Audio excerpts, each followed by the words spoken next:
In the second series of lectures, what we're going to do is we're going to work more closely to focus on the Greek civilization. It is going to be one of the ones that will be most important for us in the foundation of Western civilization. Not to discount the things that we just did in terms of both Africa and Asia, but now when we're talking about the Greeks, we're going to be back on the mainland in Europe and getting closer to the idea of a fuller Western European civilization.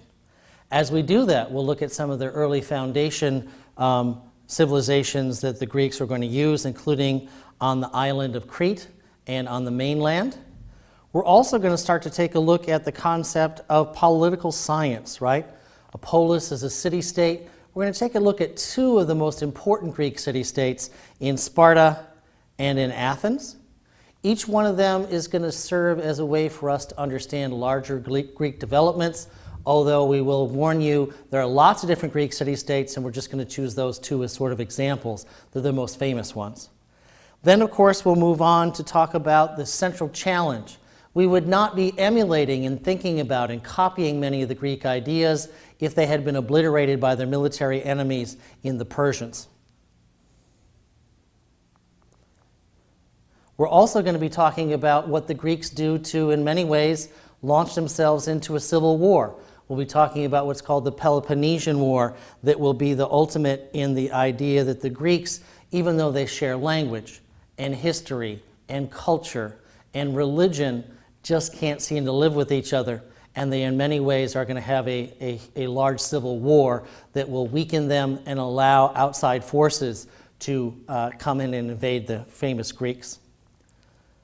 We'll also spend some time talking about some of the more important cultural and linguistic and other elements of Greek society in what's called the Golden Age, essentially the 5th century BCE in our time reckoning. That century, especially in Athens, was a key time for us to take a look at the foundation stones of Greek drama and political science and comedy and architecture and many other the cultural hallmarks of Greek civilization that we still celebrate to this day.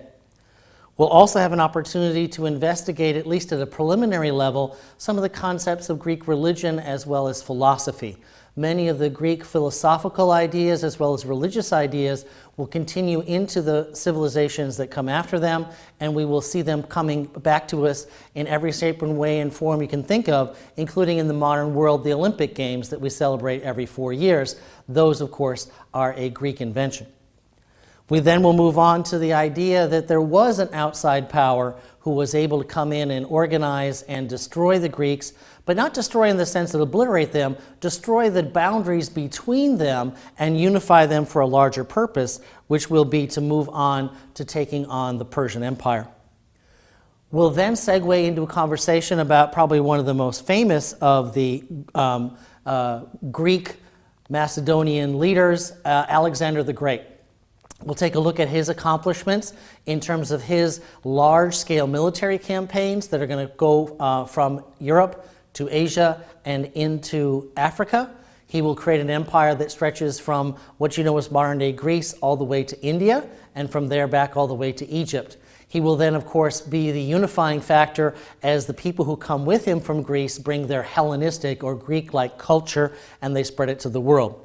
So that when we look at the idea of a unified, large-scale world empire that comes after Alexander, even though it may break into individual political pieces, the overall urban Greek culture is going to maintain itself in these new successor states to Alexander's empire, where the unifying factor is Greeks with Greek language and Greek ideas will become conquering and controlling large sections of Africa, Asia, and later on Europe, and they are going to compare their Greek experience with the local experience and in many ways create essentially what's going to be a veneer, a very thin layer of Greek ideas at the top, imposing itself on many subject peoples around them in their larger empires.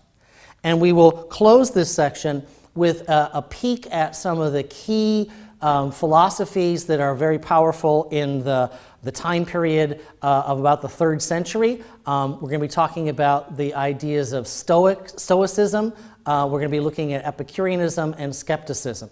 So as we move forward, please make sure you keep following in your text the reading on this general area of Greece and Hellenistic culture, and do, of course, keep up on your practice questions.